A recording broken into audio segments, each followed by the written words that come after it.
This is an Aiata Wayfinder 38. Interesting boat, this one. A lot of thought gone into it and a lot of nice detailing. So I'm going to take you on board of this and I'll give you the full tour. The first thing that attracts our attention, of course, is these monster engines. Look at this, 350 horsepower each, V10. These are Mercuries. You can have whatever you want on here. They'll fit whatever you like. So if you want Honda or you want Yamaha, or I was trying to think of some engine makes, then you can have them. But with these 350s on here, you're looking at about 50 knots flat out. Cruising, therefore 30, and a range at that sort of speed, you're looking at probably a couple of 100 miles. So yeah, fast boat, properly fast boat, but spacious, and as I say, a lot of clever detailing. The first thing to talk about, in fact, is this section here, because you'll notice that there are tracks on the floor here. This is powered, the whole thing will power forward, and the reason that you might want to do that is if you're leaving the boat, it gives you space then to clear the engines as they power up out of the water. So these can be tilted completely clear of the water when the boat's left. When you're using it, you power them back in, this powers back, and that gives you the maximum space here. Lots more things to talk about. Let's move Maggie for a second up here, because underneath her is comfort wet bar. So we've got the grill on this one. There is fridge in here, and then we've got the sink there as well. So that's very nice. But with it drop down as a seat, you've then got a drop down section here, so it's a bit more comfortable to sit on. And then the table here, which will fold out. Some nice woodwork on here actually as well. You'll see this all the way through. Some nice finishes, nice detailing. So that, as I say, for dining, you can fold it out as a little coffee table.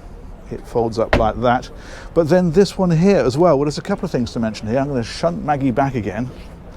She's a busy girl helping me today. There we are. So this one here, which as you can see is forward-facing seating, can be aft-facing seating just by flipping that one over. There we go. And then beyond that, this one drops, and that gives you a footrest there, but also access to another fridge and storage down there for safety gear or whatever else you want to keep in there, right in the cockpit. Dead handy. There we are. Let's put that one back, and I'll drop that one back over for the minute because I want to explain the cockpit configuration, but there's still a few more things to show you. We've got big side doors on this one. You can see it's a double opening door and they're on both sides, and this one's got the carbon fibre swim ladder. It makes it much easier to get in and out of the water if you're doing water sports, diving, that kind of thing. Absolutely ideal. And you can see we've got a similar deal over on this side, exactly the same. Also got the extending awning that comes out the back of the hardtop there. That's a very nice feature. And the hardtop itself, there's options with this. So this one is a fixed hardtop with solar panels on the top. So you've got obviously solar charging or whatever else you want to use those for.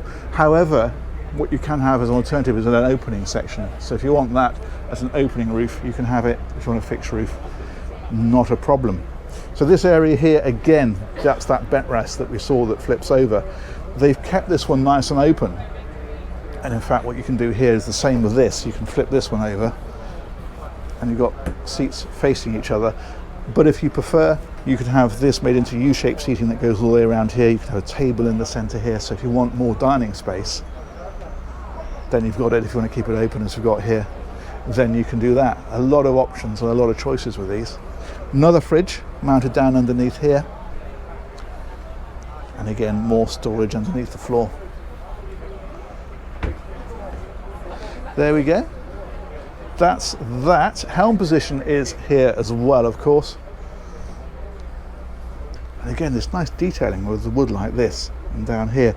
It just feels a little bit of a step up, actually. It's nice. Here we've got, it comes with a, I think I'm right in saying 12-inch Garmin as standard. You can upgrade to the twin Garmin as this one's got. I think you can go up to about a 16-inch on there as well if you want. So this is giving us engine instrumentation at the minute. Again, of course, you configure these however you like, but it's also got the dedicated Mercury instrumentation on the center one there as well. We've got the switch gear here for things like the pumps and the nav lights and anchor lights, deck lights, all that sort of stuff is switched from there. Zip wake trim tabs on this one. That's a speaker for the VHF radio, which is that little chap down there. And then we've got bow thruster on this one, but also joystick maneuvering on here for the Mercury outboard engines, and the main throttle controls of course are here. There we go. Keys are in. Tempting, isn't it? You wouldn't get very far. The bridge is closed. Big wraparound windscreen, big wipers too, so you can really keep that nice and clear. And this one's got the JL audio stereo on it. You can have Fusion as an alternative, and then this area closes off, so there's a door here that slides over like this, and then that one of course drops down on top of it to completely enclose that area. There we go. And then on the inside there's more deck space to look at, and I'll show you that in a minute, but I'll take you down here first of all, and you've actually got standing headroom at this end, and then you come forward and it drops down of course, and you've got the bed there. But if you want to, you can actually extend this forward, and I'll explain that a bit more when we go on the outside. But you see how this comes down here and then round? You can take that right forward and up. But so when we go on the outside, I'll make that a little bit clearer. Some nice details down here, like the fact that they put USB sockets at each end of this locker here. We've got the hull windows in here as well. We've got the reading lights down at that end. And then on this side, we've got a hanging rail, and we've got shelves in behind it.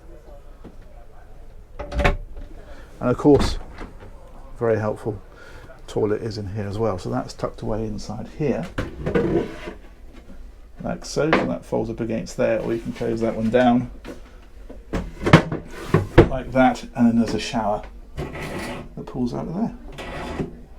There we go. Even space for a mirror wave. Look at that. There we are. So nice light area actually, because you've got the window there, but there's also a skylight in there as well.